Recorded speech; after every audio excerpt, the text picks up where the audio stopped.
Hi friends, எல்லாருக்கும் வணக்கம். நான் ஒரு பொண்ணை லவ் பண்ணிட்டு இருந்தேன். அவள் பேர் பிரியங்கா. காலேஜ்லேருந்து நாங்கள் லவ் பண்ணிட்டு இருந்தோம். இவங்க வீட்டில் பார்த்தீங்கன்னா இவளுக்கு அப்பா இல்லை, அம்மா மட்டும்தான். அம்மா பேர் இந்திரா, வயசு 49. இந்திராவுக்கு எப்படியாவது பிரியங்காவை நல்ல இடத்துல கல்யாணம் பண்ணி கொடுக்கணும்னு ரொம்ப ஆசை. எங்கள் லவ் விஷயம் அவங்க வீட்டில் தெரியாம தான் இருந்தது. ஒரு நாள் நான் மெசேஜ் பண்ணிட்டு இருந்தேன் அவளுக்கு. அந்த டைமில் அவங்க அம்மா அந்த மொபைலில் பார்த்தாங்க. பிரியங்காவுக்கு தெரியாமல் அவங்க அம்மாவே மெசேஜுக்கு ரிப்ளையும் பண்ண ஆரம்பித்தாங்க. நான் ஒன்று கேட்டேன், சாப்பிட்டியா அப்படின்னு. சாப்பிட்டேன், நீ சாப்பிட்டியா அப்படின்னு. சாப்பிட்டேன்னு சொன்னேன்.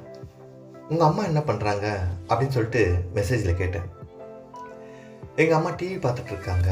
ஏன் திடீர்னு எங்கள் அம்மாவை கேட்குறேன்னு சொல்லிட்டு மெசேஜ் பண்ணுறாங்க.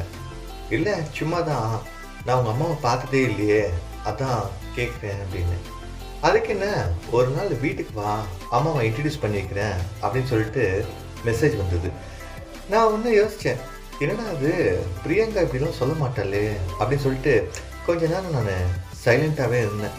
எதுவும் ரிப்ளை பண்ணாமல் ஃபோனை கட் பண்ணிவிட்டு கொஞ்ச நேரம் கழித்து பிரியங்கா எனக்கு கால் பண்ணான். என்னடா ஃபோனே பண்ணல காலையில் இருந்துன்னா.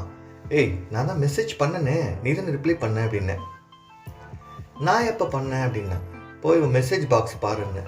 மெசேஜ் பாக்ஸ் பார்க்கும்போது எல்லாமே கிளியர் சேட்டில் இருந்தது. உடனே அவள் யோசிச்சா, இல்லை நான் மெசேஜ் பண்ணல அப்படின்னு. நான் உடனே சரி விடு, பரவாயில்ல அப்படின்னு சொல்லிட்டு இருந்தேன். அப்போ எனக்கு தெரிஞ்சு போச்சு, அவங்க அம்மா தான் எனக்கு மெசேஜ் பண்ணாங்கன்னு சொல்லிட்டு. நைட்டு ஒரு 10 மணிக்கு பிரியங்கா தூங்கிடுவா.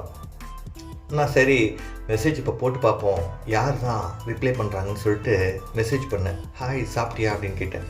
உடனே அவங்க அம்மா தான் ரிப்ளை பண்ணிட்டு இருந்தாங்க. சாப்பிட்டேன்டா, நீ என்ன பண்ணுறேன்னு கேட்டாங்க. நான் உடனே சொன்னேன், எனக்கு ஞாபகமாகவே இருக்குது, அதான் அப்படின்னு. ஞாபகமாக இருந்தால் என்ன, வர வேண்டியது வீட்டுக்கு அப்படின்னா. நான் ஒன்று சொன்னேன், நைட்டு 10 மணி ஆகுது, உங்கள் அம்மா எதுவும் சொல்ல மாட்டாங்களா அப்படின்னு. உடனே அதெல்லாம் எதுவும் சொல்ல மாட்டாங்க, நான் வீட்டு மாடி மேலே வந்து நிற்கிறேன், வரியா அப்படின்னு. நானும் சரின்னு சொல்லிட்டு பைக் எடுத்துகிட்டு அவங்க வீட்டுக்கு போயிட்டேன். அவங்க ஸ்ட்ரீட்டு சைலண்ட்டாக இருந்தது. சரி, மாடி மேலே தான் வசம்னா அப்படின்னு சொல்லிட்டு போனதும் இந்திரா நின்றுட்டு இருந்தாங்க.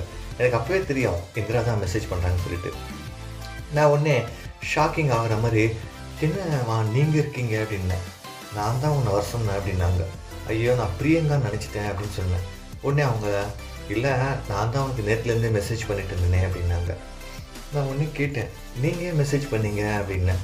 ஒன்றும் இல்லை, பிரியாவோட அப்பா இறந்து 15 வருஷம் ஆகுது.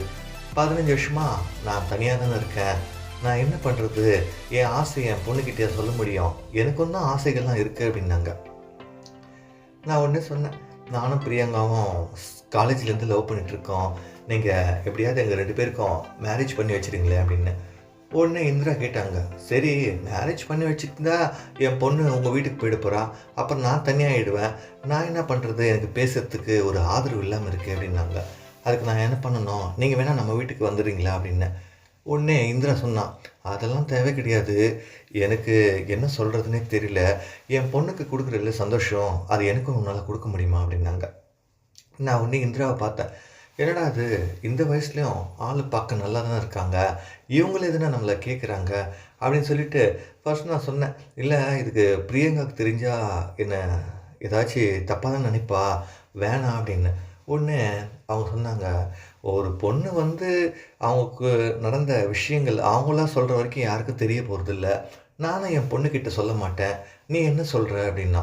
நான் உடனே பார்த்தேன், சரி எப்படி இருந்தாலும் நம்ம பிரியாவை கல்யாணம் பண்ணிக்கிறேன்னு சொல்லிட்டு ஆசைப்பட்டோம், அவங்க அம்மா கேட்குற சந்தோஷத்தை கொடுத்துடலாமேன்னு சொல்லிட்டு அன்றைக்கி அவங்க வீட்டு மாடி மேலே நாங்கள் வேலையை பார்க்க ஆரம்பித்தோம். வேலையை பார்த்துட்டே இருக்கும்போது இந்திரா சொன்னான், இன்னும் எனக்கு வேகமாக பண்ணு, ஏன்னா எங்கள் வீட்டுக்காரர் கூட இந்த மாதிரிலாம் வேகமாக பண்ணதே கிடையாது, எனக்குன்னு சில ஆசைகள்லாம் இருக்குல்ல, அதனால் நல்லா பண்ணு அப்படின்னு சொல்லிட்டு. நானும் ஒரு 3/4 மணி நேரம் நாங்கள் சந்தோஷமாக இருக்க ஆரம்பித்தோம். அதுக்கப்புறம் சரி நான் வீட்டுக்கு கிளம்பட்டுமான்னு. சரி எப்போ வருவேன் மறுபடியும்னாங்க. என்ன எப்போ வரட்டும் அப்படின்னு. காலையில் பிரியா வந்து எங்கேயோ வெளியே போகிறேண்ணா பேங்க்குக்கு, அப்போ வந்துடுறியா அப்படின்னாங்க. சரின்னு சொல்லிட்டு நான் வீட்டுக்கு வந்துட்டேன். காலையில் பிரியா கால் பண்ணி பேசிட்டு இருந்தேன். என்ன பிரியா என்ன பண்ணுற அப்படின்னு.